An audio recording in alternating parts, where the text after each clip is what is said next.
ሰላም ጤና ይስጥልን። ውድና የተከበራችሁ የሀገሬ ልጆች እንዴት ናችሁ? ደህና ናችሁ ወይ? እንኳን በሰላም ቆያችሁኝ። እንዴት ነው ከረመዳን ስራ ተረፋችሁ? እኔ ያለሁ እግዚአብሔር ይመስገን። እንዴት ናችሁ? ደህና ናችሁ ወይ? የኔ ውዶቼ ከቤ ዩቱብ ቻናል ተከታታዮች እንዴት ናችሁ? እንኳን በሰላም መጣችሁ ብያለሁ። እንዴት ነው ቤተሰብ ሁሉ ሰላም ነው? ሰንብቻለሁ ቪዲዮ ለቅምና አበረታቱኝ። የእናንተ ድጋፍ ያስፈልገኛል። ገና ነኝና ከእናንተ ብዙ ምክር ብዙ ትምህርት ትፈልጋለሁ ውዶቼ። ያጠፋው ቦታ እንደዚህ አስተካኪ እህታችን በሉኝ፣ ምከሩኝ፣ ምክር እቀበላለሁ። እና እንዴት ናችሁ? እንኳን በሰላም መጣችሁ። በዓሉ እንዴት ነበር? እኔ ጋር ሁሉ መልካም ነበር፣ እግዚአብሔር ይመስገን። የሰው ልጅ ባለበት ነገር እግዚአብሔርን ማመስገን አለበት። እቺን ቀን እቺን እለት ለመድረስ ፈልጎ ያልደረሰ ብዙ አለና የሰው ልጅ ባለበት ነገር እግዚአብሔርን ማመስገን አለበት፣ ፈጣሪውን ማመስገን አለበት። የሰው ልጅ ባለው ነገር እግዚአብሔርን ካላመሰገነ የበለጠ ቢያገኝ ራሱ ማመስገን አይችልም። እና እግዚአብሔር እሱን የምናመሰግንበት አንደበት ይክፈትልን፣ ይስጠን፣ ማስተዋሉን ያድለን ለሁላችንም። ሁላችሁም ሁሌም አብራችሁን ስላላችሁ አመሰግናለሁ። እግዚአብሔር ያክብርልኝ። ያሰባችሁትን ፈጣሪ ያሳካላችሁ፣ የልባችሁን ምሻት ፈጣሪ ያሳካላችሁ። ጸሎታችሁ ለመልካም የሆነውን ነገር ሁሉ እግዚአብሔር አሳክቶ አሟልቶ ያሳያችሁ ነው የምላችሁ ውዶቼ። አብሶ በስደት የምንኖር እህቶቼ ሰርተን ተለውጠን ጥሩ ደረጃ ላይ ደርሰን እግዚአብሔርን የምናመሰግንበት እኛም እረፍ የምንልበትን ህይወት ፈጣሪ ይስጠን። ሰርተን የምናገኘውን እግዚአብሔር ይባርክልን። አግኝቶ ከማጣት ፈጣሪ ይሰውረን ነው የምላችሁ የኔ ውዶች። እና ብዙ ነገር አለ አብሶ በስደት ኑሮ ላይ ብዙ ነገር ብዙ እንትን የሚል ነገር አለው እና እግዚአብሔር ተክፉ ሁሉ ይጠብቀን፣ ወጥቶ ከመቅረት ይሰውረን። እግዚአብሔር አምላክ በሰላም ሀገራችን እንደወጣን በሰላም ሰርተን አግኝተን ተደስተን ወደ ሀገራችንና ወደ ቤተሰቦቻችን የምንመለስ ያደርገን እግዚአብሔር። የምር በዚህ አመት ውስጥ ደግሞ እንደውም በጣም የሚያስፈራ ጊዜዎች ላይ ነን ያለ ነው። ምን መሰላችሁ? በቃ እዚሁ ሰሞን ውስጥ ማለት ነው ሶስት ሰው በሰላም እያሉ እየሰሩ ወይ እንዴ ደህና አይደለም ነበረ እንዴ ይላሉ ሰዎች ማለት ነው። እንዲሁ በቃ ስራ ላይ ስንሆን ምንም አይመስለንም። ይሆን በሽታው የውስጣችንን በልቶ ከድካሙ ውስጥ ውስጣችንን ድካም አድርጎት ይሆን አላውቅም። እሱ በቃ ትንሽ ሲታመም ሞተ ይባላል። የሆነች ልጅ ትናንት ቅርብ ቀን ከስራ አመመኝ ብላ መጣችና በነጋው ሞተች አሉ። የሆነ ልጅም ወንድ ነው ከጓደኛው ጋር ማታ በሰላም ተጫውቶ እራት በልተው በሰላም ነው አሉ የተኙት። ጠዋት ግን ሱቢ ሰላት እንዲሰግድ ሲቀሰቅሰው ጓደኛው ሞቷል አሉ። እና እንዋደድ እህቶቼ። እንግዲህ የሞቱትንም እግዚአብሔር ነፍሳቸውን ይማር፣ ያሉትን ሰላም ያደርግልን። እና በእርግጥ በአካል አላቃቸውም እነዚህ ሰዎች በስም ነው በሰው ማቃቸው። እና በጣም ነው የሚያሳዝነው የኛ ኑሮ እንደዚህ። እቺን አንዲት ሰሉበት ብዙ አመት ቆይታለች አሉ አረብ ሀገር ላይ እና ብዙ ነገር ሰርታለች አሉ ሀገር ላይ። እና ውዶቼ በስራ አትጎዱ፣ ራሳችሁን አትግዱ። ሲያማችሁ ወደ ሆስፒታል ሄዱና ራሳችሁን ቼክ አስደርጉ። እና ሰው እንደዚህ በስራ ደክመን እንትን ስንታመም አቅም የለንም፣ የህመሙን መቋቋም አንችልም። እና ሳንወርቅ በፊት ራሳችንን እንንከባከብ፣ ራሳችንን እንጠብቅ ነው የምላችሁ የኔ ውዶች። እግዚአብሔር ተክፉ ሁሉ ይጠብቀን። እና ዛሬ ይዤላችሁ የመጣው ቪዲዮ ምን መሰላችሁ? ራሳችሁን ተንከባከቡ።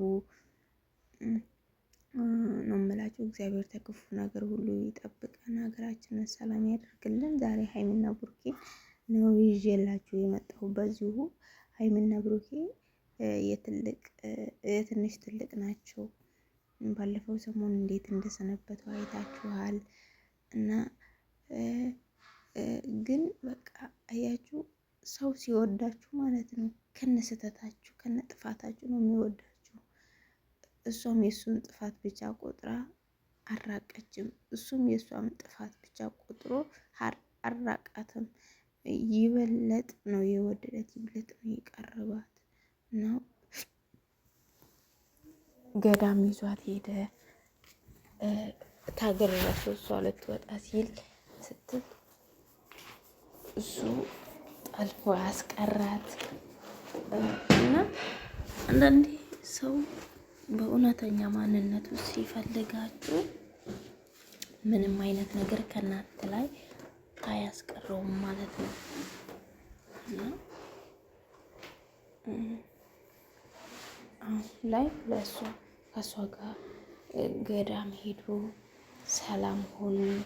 አንዳንዴ ነገሮች እንዲሁ በቀጥታ የማይስተካከሉ ከሆነ በተዘዋዋሪ ማስተካከሉም ጥሩ ነው።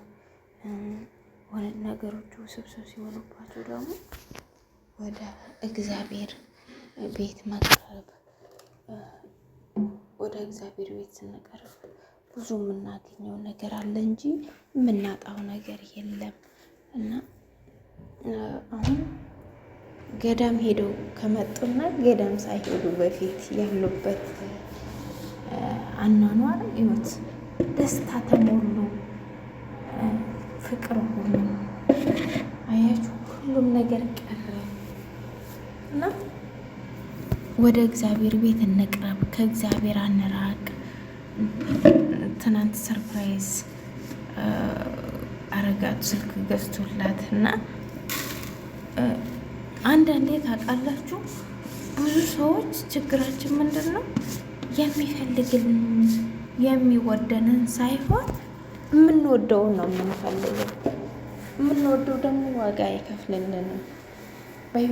በህይወት ውስጥ ለኛ ቦታ ስለሌለ ያን ያህል ለኛ ነገር ቦታ አይሰጥም። አብረን ብንሆንም ባንሆንም ካልወደደን አብሶ ወንድ ልጅ ለማይወደው ሰው ቦታ አይሰጥም። ሴት ልጅ እንኳን ነች በሂደት ሊወደኝ ይችላል ልወደው ይችላለሁ ብላ ደፋ ቀና የምትለው። ወንድ ልጅ ግን ላልፈለገው ነገር ላልወደደው ነገር ለትንሽ ደቂቃ ዋጋ አይከፍልም። እና እግዚአብሔር የሚወደንን ሰው የሚያከብረንን ሰው ይስጠን። እኛም ሰውን በንጹህ ልቦና ለመቅረብ እግዚአብሔር ማስተዋሉን ይስጠን፣ ንጹህ ልቦና ይስጠን። እነዚህ ልጆች ግን በጣም ብዙ ነገር ከነሱ እንማራለን። ነገሮችን የሚያስተካክሉበት ነገር መንገድ እና የእውነት ደስ ነው ያሉኝ። እኔ ባለፈው ገዳም ሄደው ከዛ ተመልሰው መጥተው እና ትናንት የሰሩት ቪዲዮ በቃ ሰው ደግሞ እኔ በጣም ደስ የሚሉኝ ብሩኬና ሀይሜ ማለት ነው እውነተኛ ነገር ነው የሚለቁት። እውነተኛ ቪዲዮ ከተጣሉም እውነተኛውን ነው የሚያሳዩ። ከታረቁም በፍቅር ካሉ በቃ እውነተኛውን ነው ማስመሰል የሌለበትን። ከተደሰቱም ከተከፉ እውነተኛ ነገር ነው የሚያሳዩ ቤተሰቦቻችን እያሉና ለዛ ነው ያደጉት። ራሱ በትክክለኛው መንገድ ስለሚሄዱ ነው።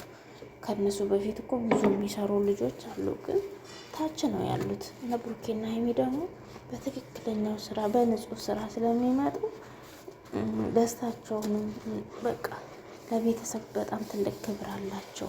ለራሳቸው ክብር አላቸው። ራሳቸውን ያስከብራሉ። አብዞ ሴት ልጅ ራሷን ስታስከብር እንዴት ደስ ሲለኝ፣ ሴት ልጅ ተፈላጊ ሆና ስትቀርብ እንዴት ደስ እንደሚለኝ ማርያምንና ትናንትና አያችሁ የራሱን ደስታ ብቻ አላስቀደምም፣ እሷንም በማይጎዳ መንገድ ነው የተጓዘው እሱ ማለት ነው። እና በጣም ነው ደስ የሚለው እውነቱን ለመናገር እግዚአብሔር እንደዚህ የሚንከባከበን ሰው ይስጠን፣ ከክፉ ሁሉ ይሰውረን። በጣም ነው የምወዳችሁ የኔ ውዶች። አበረታቱኝ። ሁሌም አብራችሁኝ ስላላችሁ ከፈጣሪ በታች አመሰግናለሁ ስለ ሁሉም ነገር። እግዚአብሔር ይመስገን። ከክፉ ነገር ሁሉ እግዚአብሔር ይጠብቀን። ስራችሁን እግዚአብሔር ይባርክላችሁ፣ እድሜያችሁን ይባርክላችሁ፣ ማስተዋልን ይስጠን ለሁላችንም የንስሐ እድሜ ይስጠን ፈጣሪ። በጣም ነው የምወዳችሁ ማከብራችሁ። ሁሌም ሀሳባችሁን ስለምታካፍሉኝ ደግሞ እግዚአብሔር ያክብርልን።